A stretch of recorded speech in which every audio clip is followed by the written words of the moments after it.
Welcome to Midlife Blossoms. My name is Lori, and in this video, I'm going to do two things at once. I want to share 7 mistakes, the most common mistakes that women make after separation or divorce when they're buying a condo for the first time. I'm also going to weave in 3 different walkthroughs of this condo.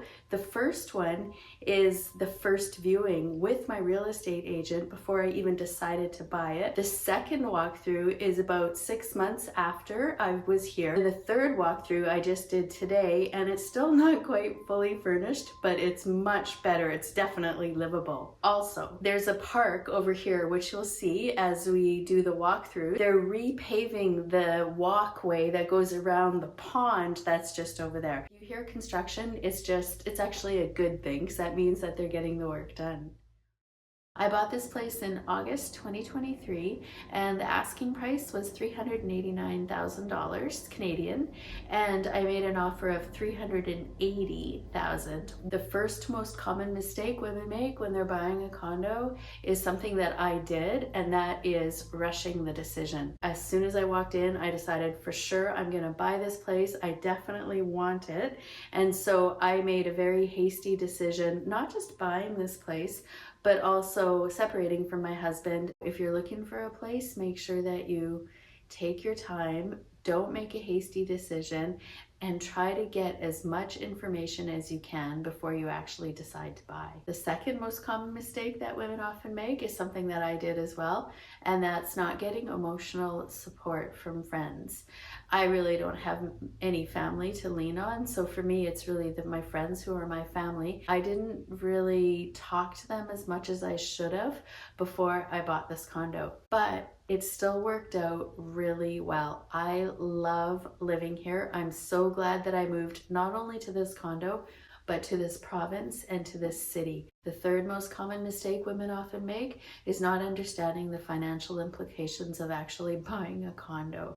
I knew that I'd be paying condo fees, so I pay $323 every month forever, and they're only going to go up, and then that means that they take care of all the external stuff. So they take care of the doors, the decks, all the snow shoveling, all the lawn maintenance, the driveway, everything external, the roof. So my condo fees do go towards insurance and upkeep, so that's good. But when I was buying, I had no idea how much it would actually cost to heat the condo, to pay my internet, to have water, all of those household bills. I honestly had no idea, because I've never lived on my own in my own place by myself. I've rented, and I shared a home for 17 years, but my then husband actually took care of all the bills, so I didn't even really know how much money we were paying. Even if I had known, that wouldn't be an apples to apples comparison, because we lived in a big house in BC, in Vancouver. So that's a lot different than a small town where I live now, or a small city, and it's a smaller place. I did not fully research the financial implications of buying this place, and now I'm out of work, so I don't even have an income, which means that it's a little bit tough right now, and that makes it very stressful. However, it's important to remember that no matter how much research you do and how much you try not to rush into making any sort of financial decision or emotional decision, even if you love a place, you're never going to be able to predict the future. Do the best you can, do your due diligence, talk to friends and family, get that emotional support, don't rush in, but also expect that there's going to be problems that come up. If you buy your own house and the roof caves in, obviously you're going to need to have a backup plan or a slush fund, money to pay for that. And you can't beat yourself up if, for instance, you lose your job and you're worried about paying the bills. The fourth most common mistake women make is ignoring legal advice. And this is actually something I did do. You have to have a lawyer, and so he went through all the documents, but because I wanted to buy in my maiden name, but some of my stuff was still in the married name, and so there was some legal stuff going on there, but I really wanted this condo to be in my own maiden name. So I did ignore his legal advice. And so what he had to do was write up a separate letter saying that I'm ignoring his legal advice and I'm going to do it my way. I don't think that there's going to be a problem with that. I can't imagine there would would be because we have a very amicable separation. However, you just never know what's going to happen in the future, so it's important to listen to the lawyer. The fifth most common mistake is something that I was very aware of, so I did not make this mistake. I chose a property. Well, the common mistake is choosing a property that isn't right for you as you're getting older and living alone as a single or divorced woman. And I deliberately chose this place because it's in a mature living community. You have to be over 45 to buy into this condo property development, although the majority of people are in their 70s and 80s. This is my third and final update video of my fair lady. Operation failed. Unlocked. I got a new lock. And they're going to change the condo bylaws to say that you have to be 55 or above to buy here. When I read over the condo documents and the bylaws, I was fine with everything. Like, I'm fine with not hanging my stuff outside and not parking my camper van in the driveway. And they just want to keep this place as neat and tidy and clean looking as possible. And I am down with that. Here, you can't have a dog that is over 25 pounds. And I was pretty sure I'm not going to be adopting a 75-pound dog. It's important to know the condo bylaws and decide in advance if it's something that you're prepared to live with.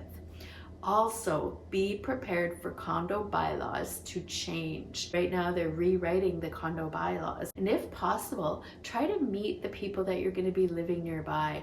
So before I bought this place, actually, after I made the offer, I went around and I tried to meet a few people. I went to the neighbors next door and wanted to get to know them a little bit to see, you know, what kind of a condo community is this, and am I gonna like it? And I loved it. It was really very welcoming and warm, and I just love it here. I'm so very grateful. But I was worried that what if I bought a place that I hated and the condo was awful, and you know, like, you just never know till you actually move in. Number 6 is not researching the new city. If you decide to move to a new city, which I did, it's really important to know a little bit about the area that you're moving into and the city itself. And I was lucky because I traveled in my camper van for about almost 3 years while separating from my husband. And so I saw communities and cities and towns all the way across Canada, all the way down into California, Arizona, Nevada, New Mexico, Utah. I had a good feel for the place, the city that I decided to move to, and I love living here so much. The 7th biggest mistake that women often make is not factoring in their health problems and emotional needs.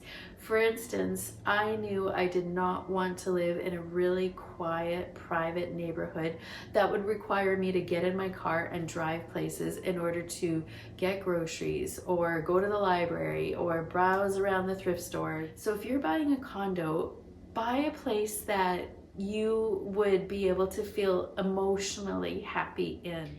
The 7th most common mistake that women make when they're separating and buying a condo or after they're divorced is not trusting themselves. Trust your instincts. Like, as soon as I walked into this place, I knew that I wanted to buy it. And I knew that I didn't know how much it would cost me per month to live here, especially over a Canadian winter. I didn't know if I'd be happy here. I knew that I was living in very close proximity to my neighbors. I didn't know if I would like them or not. I didn't know where I was going to be working. Like, I didn't know anything, but I knew I wanted to live here. Know that you know yourself, and there are things in your subconscious and your intelligence that will help you make the right decision. And you may not be able to explain why you want to live in this specific place, but you just have this sense that this is where you belong. You've come a long way. You're going through a huge upheaval in your life, and it's going to be really, really hard after you move in by yourself. Or maybe you're going to love it immediately. I'm just thinking about the grieving part of learning how to live alone when you're separating or divorcing. That can be hard. And don't forget to take good care of yourself, because you are worth taking good care of. Mwah.